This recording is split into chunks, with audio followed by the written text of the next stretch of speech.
പിതാവിൻ്റെയും പുത്രൻ്റെയും പരിശുദ്ധാത്മാവിൻ്റെയും നാമത്തിൽ ആമേൻ. ദൈവത്തിലെ ഇന്ന് ഫെബ്രുവരി 19 വ്യാഴാഴ്ച. അമ്മേ പരിശുദ്ധ അമ്മേ, അമ്മേ പരിശുദ്ധമേ, ദൈവമാതാവേ, കൃപാസനത്തിലൂടെ ഞങ്ങൾക്കും ഞങ്ങളുടെ ദേശത്തിനും അമ്മ മധ്യസ്ഥം തേടി തന്ന എല്ലാ അനുഗ്രഹങ്ങൾക്കും കൃപകൾക്കും ഞങ്ങളിപ്പോൾ ഹൃദയം നിറഞ്ഞ നന്ദി പറയുന്നു. അമ്മേ പരിശുദ്ധമേ, ദൈവമാതാവേ, 2004 ഡിസംബർ 7 ഉച്ചകഴിഞ്ഞ് 2:30 കൃപാസനത്തിൽ സംഭവിച്ച അമ്മയുടെ പ്രത്യക്ഷപ്പെടലിനെ തിരുസഭയ്ക്ക് സമർപ്പിച്ചിരിക്കുന്ന പഠനരേഖകളുടെ മേൽ സഭാത്മകമായ പഠനം ആരംഭിക്കുവാൻ ഞങ്ങൾ പ്രാർത്ഥിക്കുന്നു.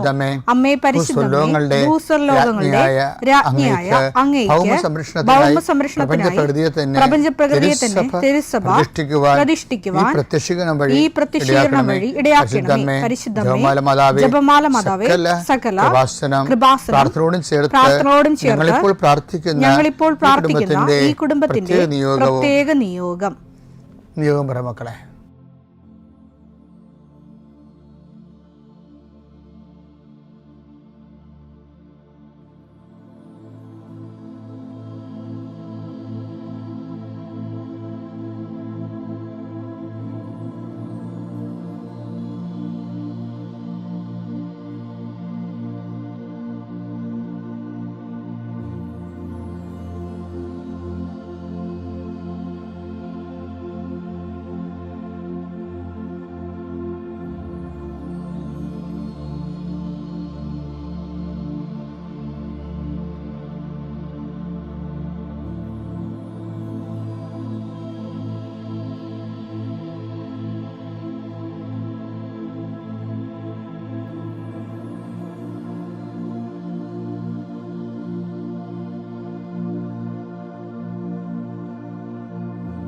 അമ്മയുടെ പ്രത്യക്ഷീകരണത്തിന്റെ ഈ അനുഗ്രഹവേളയിൽ ഞങ്ങൾക്ക് സാധിച്ചു തരുവാൻ കനിയണമേ. ആമേൻ. വിശ്വാസ പ്രമാണം. സർവശക്തനായ പിതാവും ആകാശത്തിന്റെയും ഭൂമിയുടെയും സൃഷ്ടാവുമായ ദൈവത്തിൽ ഞാൻ വിശ്വസിക്കുന്നു. അവിടുത്തെ ഏകപുത്രനും ഞങ്ങളുടെ കർത്താവുമായ ഈശോ മിശിഹായിലും ഞാൻ വിശ്വസിക്കുന്നു. ഈ പുത്രൻ പരിശുദ്ധാത്മാവിനാൽ ഗർഭസ്ഥനായി കന്യകാമറിയത്തിൽ നിന്ന് പിറന്ന് പൊന്തിയോസ് പീലാത്തോസിന്റെ കാലത്ത് പീഡകൾ സഹിച്ച് കുരിശിൽ തറയ്ക്കപ്പെട്ട് മരിച്ച് അടക്കപ്പെട്ട് പാതാളങ്ങളിൽ ഇറങ്ങി മരിച്ചവരുടെ ഇടയിൽ നിന്ന് 3-ാം നാൾ ഉയർത്ത് സ്വർഗത്തിലേക്ക് എഴുന്നള്ളി സർവശക്തിയുള്ള പിതാവായ ദൈവത്തിന്റെ വലതുഭാഗത്തിരിക്കുന്നു.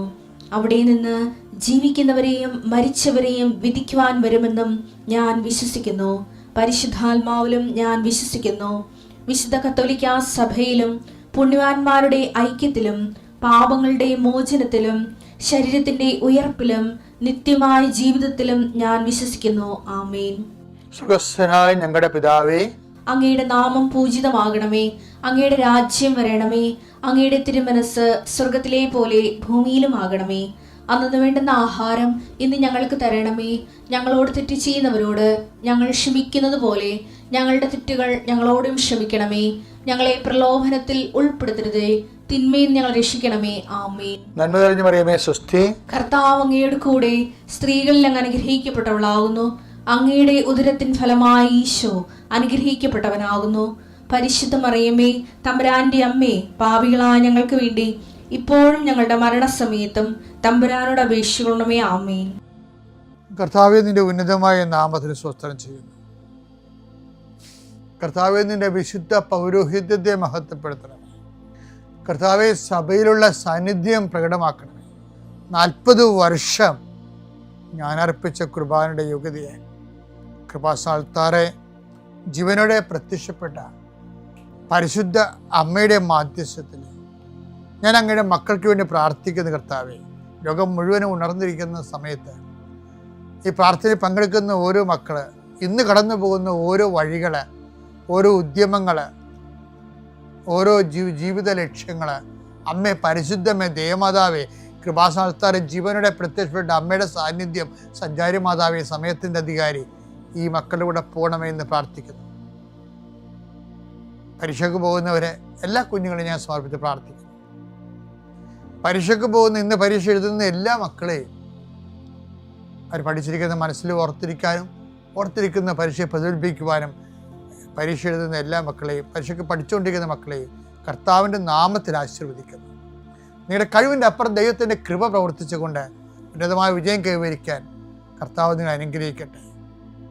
കർത്താവെ, ജോലിയില്ലാത്തവർ, സാമ്പത്തിക കടങ്ങളിൽപ്പെട്ടിരിക്കുന്നവർ, കലഹങ്ങളുള്ളവർ, കുടുംബത്തിൽ പലതരത്തിലുള്ള വഴക്കുകളും അസമാധാനം നിലനിൽക്കുന്നവർ, രോഗികൾ, പീഡിതർ, ആശുപത്രിയിൽ നിന്ന് ഇതുവരെ പോരാത്തവർ, ഓപ്പറേഷൻ നിശ്ചയിച്ചിരിക്കുന്നവർ, ടെസ്റ്റിന് കൊടുത്തിരിക്കുന്നവർ, കൾച്ചറിന് കൊടുത്തിരിക്കുന്നവർ, ബയോപ്സി കൊടുത്തിരിക്കുന്നവർ, കർത്താവിൻ്റെ ഉന്നതമായ നാമത്തിൽ ദൈവത്തിലെ ഞാൻ മാതാവിൻ്റെ മധ്യസ്ഥത്തിൽ യേശുക്രിസ്തു നിന്നെ ആശീർവദിക്കുന്നു. നിൻ്റെ ജോലികൾ, വീടുകൾ, വിൽക്കാത്ത സ്ഥലങ്ങൾ, നഷ്ടപ്പെട്ട ജോലികൾ, ക്യാൻസലായ വിസകൾ എല്ലാം ഈശോ ഏറ്റെടുക്കുകയും നിൻ്റെ കുടുംബം നിലനിർത്തരുകയും ചെയ്യട്ടെ. മക്കളില്ലാത്തവരെ ആസ്വദിക്കുന്നു, വിവാഹം ഒത്തുവരാത്തവരെ ആസ്വദിക്കുന്നു. റബ്ബറിൽ നിന്നും, കേര കർഷകരിൽ നിന്നും, തൊഴിലാളികളിൽ നിന്നും, തൊഴിൽ നഷ്ടപ്പെട്ടവരെയും വരുമാനം കുറഞ്ഞു പോയവരെയും കർത്താവിൻ്റെ നാമത്തെ ആശീർവദിക്കുന്നു. എൻ്റെ കർത്താവിനുമായ നാമത്തിൽ, സഭയുടെ അധികാരത്തിൽ, കുരിശിൻ്റെ അടയാളത്തിൽ, ദൈവശക്തിയാൽ ഞാൻ നിന്നെ ആശീർവദിക്കുന്നു. നമ്മൾ ഈ ദിവസം കാണാൻ പോകുന്നത്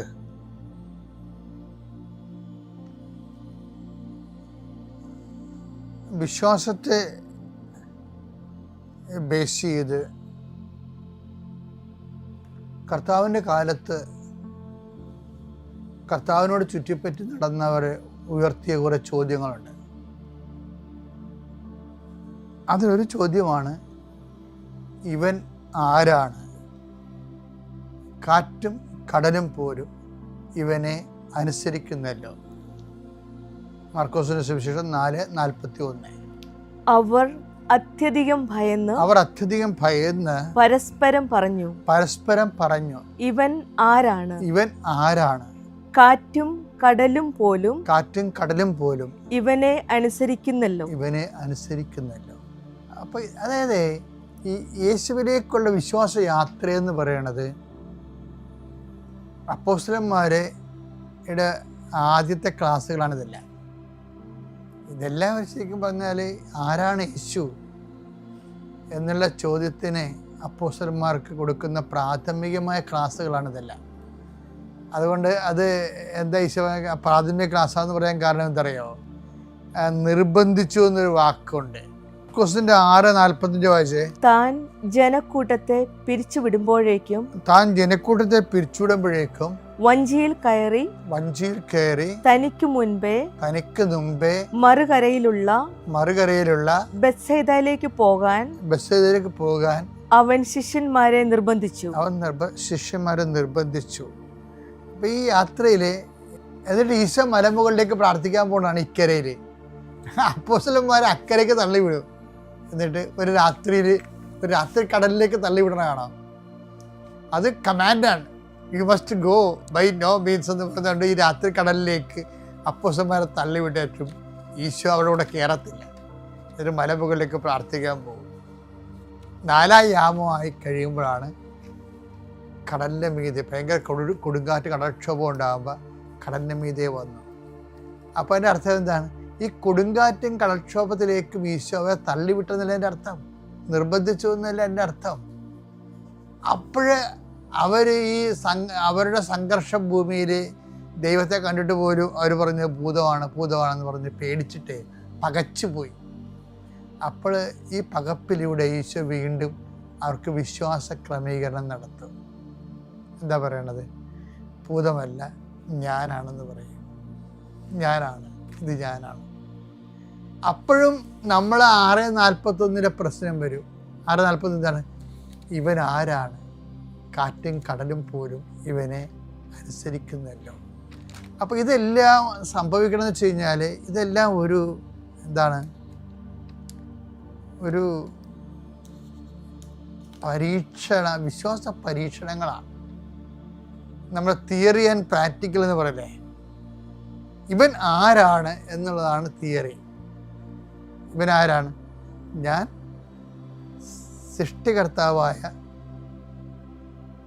ദൈവം തമ്പുരാനാണ് എന്ന്. അപ്പോൾ ഈശോ നൽകിയിട്ടുള്ള ആ സ്വയം പ്രകാശിതമായ ദൈവത്തിൻ്റെ വെളിപാടുകളിലെ പരീക്ഷണങ്ങളിലൂടെയും അതുപോലെ തന്നെ അനുഭവങ്ങളിലൂടെയൊക്കെ ഇവരെ ദൈവം പഠിപ്പിക്കുകയും, അപ്പം അനുഭവങ്ങൾ എപ്പോഴും പ്രധാനപ്പെട്ടതാണ്. ദൈവത്തെ മനസ്സിലാക്കാനും വിശ്വാസം വർദ്ധിക്കാനും അനുഭവങ്ങൾ പ്രധാനപ്പെട്ടതാണ്. ആദിമസഭയിലും അനുഭവങ്ങൾ, ഇപ്പം കൃപാസനം ഏറ്റവും കൂടുതൽ പ്രാധാന്യം കൊടുക്കുന്നത് എന്തിനാണ്? അനുഭവങ്ങൾക്കല്ലേ. അനുഭവ സാക്ഷ്യം എന്നല്ല പറയേണ്ടത്. അതിൻ്റെ കാരണം അവൻ ഓരോരുത്തർക്കും ഓരോ കാലം നൽകിയെന്നില്ലേ.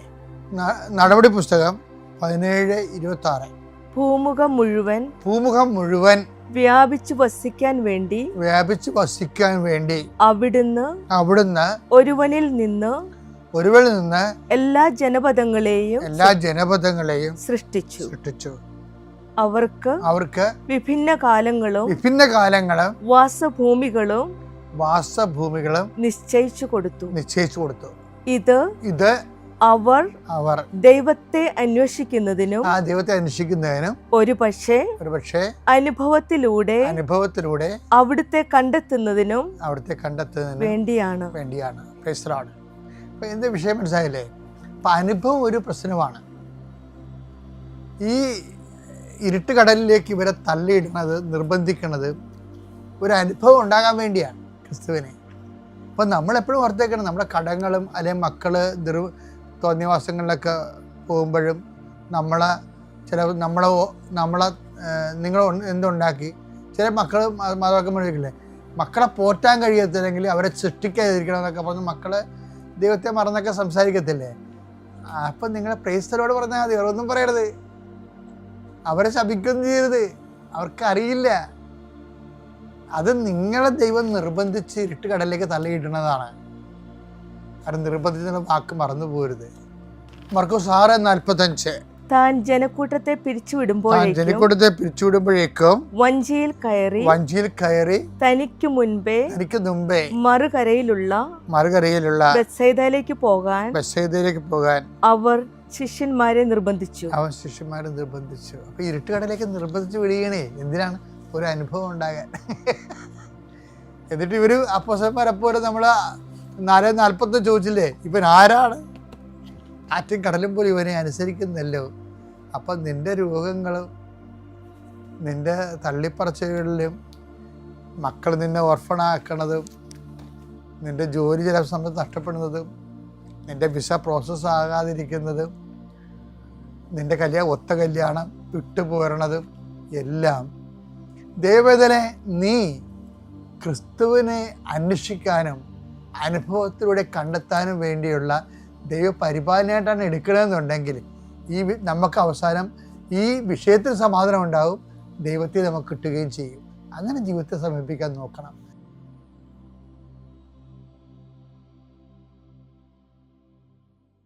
അത്യപൂർവ ദൈവാനുഭവങ്ങൾ ഇനി നിങ്ങൾക്കും സ്വന്തം.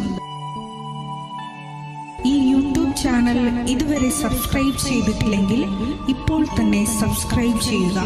ഈ വീഡിയോ ഇപ്പോൾ തന്നെ നിങ്ങളുടെ സുഹൃത്തുക്കൾക്ക് ഷെയർ ചെയ്തുകൊണ്ട് കർത്താവിന്റെ പ്രേക്ഷിതരാകുക.